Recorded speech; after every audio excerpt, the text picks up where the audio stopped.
Welcome to the Greg's Review Show today. Today we're going to talk about online scammers and romance relationships. Yes, online scammers and romance relationships.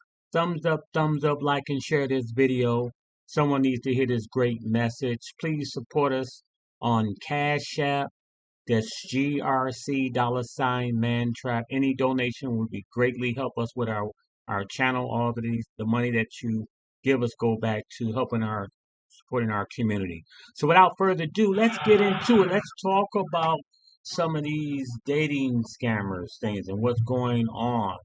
So let's get into it. Let's talk about this message. Here we go. Troubling trend. Online scammers are luring people with the promise of love and then cleaning out their bank accounts with what seems to be investment advice. And this is not just a few isolated cases. A recent report by the FBI found that victims reported losing $3.3 billion last year. That's more than double the amount reported in 2021. Kevin Collier covers cybersecurity, privacy, and technology policy for NBC News. And he also just recently published original reporting on this issue. And he joins us now with more. Kevin, happy 4th. Thank you so much for being with us on a holiday morning. Let's jump right in here. How serious a problem is this? It's overwhelming. I mean, like you mentioned, 3.4 billion, and that's just what people have reported to the FBI. You know, the likely true numbers are much higher than that. And it's the combination of victims have lost everything they have, and that they realize they've been taken for a ride, and that they've lost what they thought was a romantic partner is driving them to self-harm in many cases, unfortunately. The AARP told me that they are referring people to the National Suicide Prevention Hotline almost daily. It's an epidemic.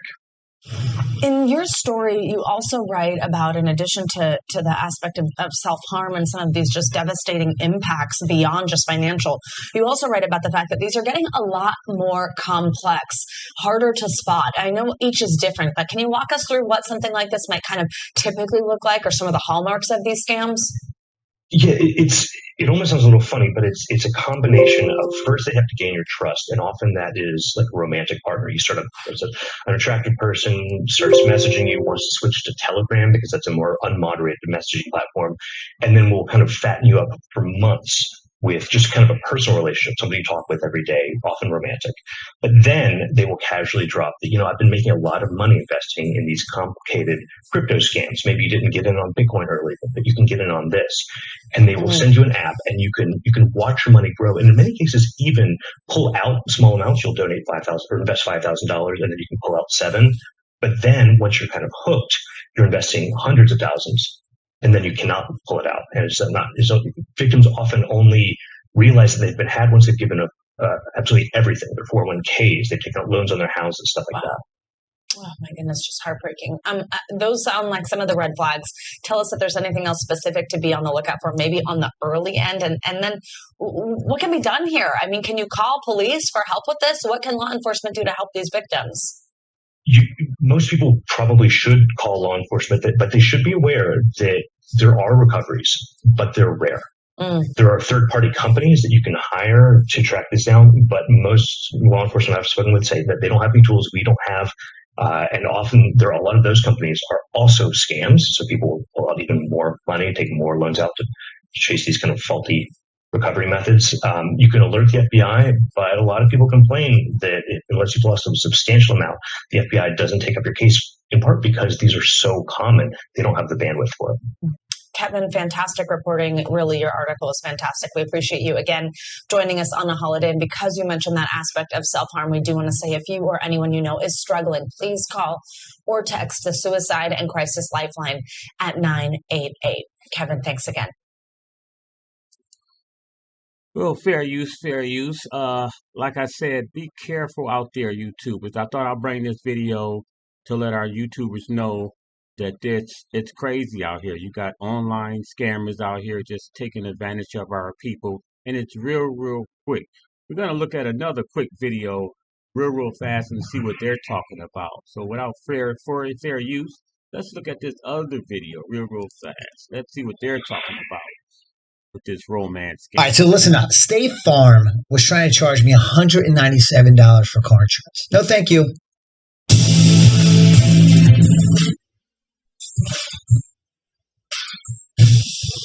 It's a new con that's cheating Canadians out of millions. Well, it's stupid. We get into this kind of a scam. Do you think you'll ever recover financially? No. Built on romance, friendship, and cryptocurrency. These scammers, they play on the deepest human emotions. We go overseas to uncover a shocking twist. Some people have used the term cyber slave to describe what you were involved in. Were you ever worried for your life? For real, absolutely. This is your marketplace. We're burning the midnight oil because we are in the middle of what looks to be a scam. Oh, she has sent a couple selfies. This is the first one. A new type of fraud that can start with a random message on social media from someone looking for romance or friendship. So she said this is a beach that she went to over the weekend. My colleague Katie is contacted out of the blue by a woman calling herself Joya. The pictures she sends could be fake, but the scam she's setting up is very real. So, couple of weeks, many messages, building this relationship. You're friends with her now. A little bit. Joya says she lives in Singapore, 12 hours ahead of us, and along with shopping, likes to invest in cryptocurrency. Many people are involved in it, making profits every day. Are you saying you made over $20,000 in 24 hours? That does not seem possible. Now she's offering to help us make money too, and wants us to download an app to get it going. Right. Shall we go for it? Let's do it. Right. Our research tells us Joya is likely trying to empty our bank account. So I downloaded the app. Before the night is through, we'll be calling her up and calling her out. Hey, good morning. Mm-hmm. She's responding. But our investigation begins here, in Bangkok, Thailand, with a former scammer we're calling John. He's worried he might be in danger by speaking out, so we've agreed to hide his identity. Did you ever feel bad for the people you were scamming? Of course. I mean, it will be karma, right? Karma will come around to you. Yeah. John worked for criminals who would target vulnerable people, including Canadians. What were they asking you to do? To create a fake profile to give the victim to trust I am the real person who really need to find a relationship. They call it pig butchering. The goal, gain the victim's trust, then steal their money.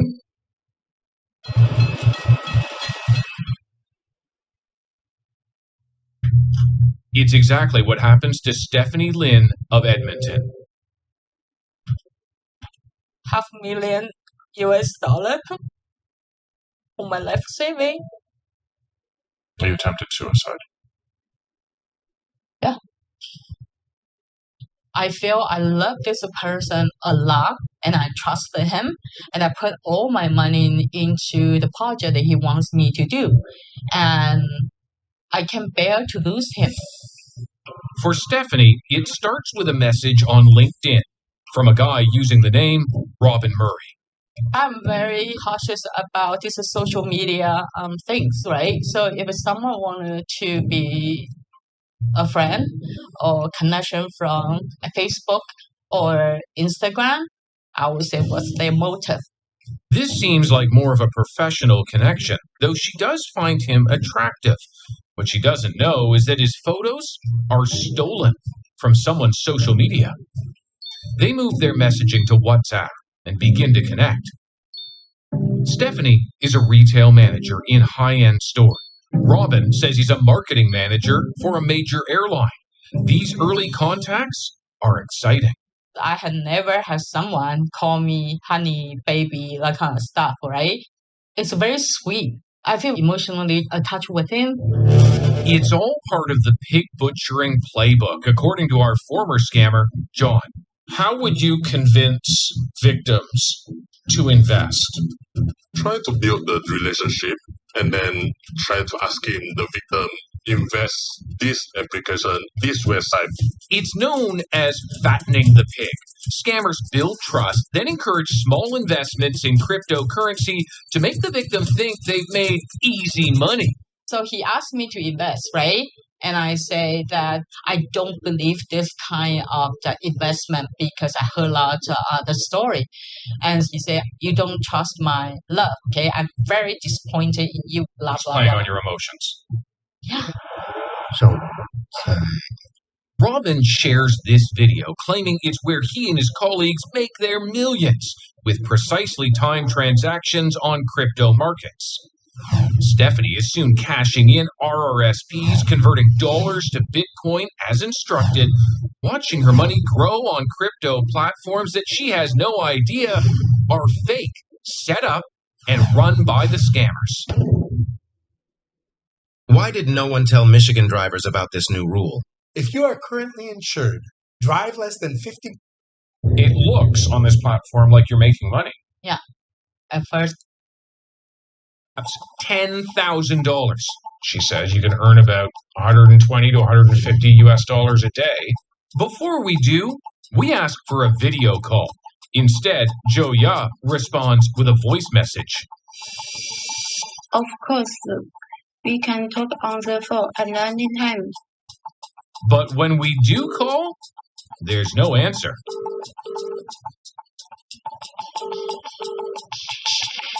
Oh, she's just responded to you. This confuses me because I've called you a few times. Could it be because of the network? She clearly doesn't want to talk, and we really don't want to give her the money. We know that this is the exact pattern used to defraud thousands of people out of millions of dollars. People like Peter, also in Edmonton, is packing up memories and his mother's belongings. There's probably nothing worse than to tell your family you've lost everything. He's selling his mom's home to help pay back money he lost from when he was pig butchered too. It feels awful. Peter is worried about his professional reputation, so we've agreed to hide his identity. How much did I get from you? Probably close to $400,000. It's huge. It's everything I have. It's devastating. There's no real seduction involved with Peter. He's actually the one to reach out first. This all started with something you saw on Facebook. I saw advertisements for cryptocurrency. It was in a time where I was just trying it out. I was very new and I needed educated, probably is quite savvy with technology, with social media. They're out of work. They're seeking quite high risk employment opportunities. So they are desperate. And even though they do it under duress, Sims says people like John might still get penalized once it's over. The people who are trapped in this, who are forced to work, it's huge risk. They are frequently detained, arrested. So as you can see, family, there's so much stuff going on out here with the romance scammer. They also doing it through crypto fraud and a lot of stuff that's going on. So I just want you guys to be very careful out here. When you get on these dating sites, be very careful who you talk to, who you send money to. Never send any kind of money. Be very skeptical of what's going on out here. Because it's really bad. And so when you're getting on these dating sites, no matter what site it is, just be very careful giving out your personal information, your address, your credit card information, and again, never loan these cats any money. Never loan anything or anyone this money. So this is for fair use, and I thought I'll bring this to the YouTube family. Please thumbs up, like and share this video. And please, whatever you can, help support our channel through Cash App. That's GRC $mantrap. Whatever donation you get, whether it's 50 cents or $1, please support us through our channel as we try to get better in supporting you with great information. And like I said, this week we're going to talk about romance scammers and how to be safe. So the next videos we talk about some of the safe things you can do to protect yourself from romance scammers out there. So you guys take care and have a wonderful, wonderful day. And the Lord say the same here. I'll talk to you next week. Bye bye.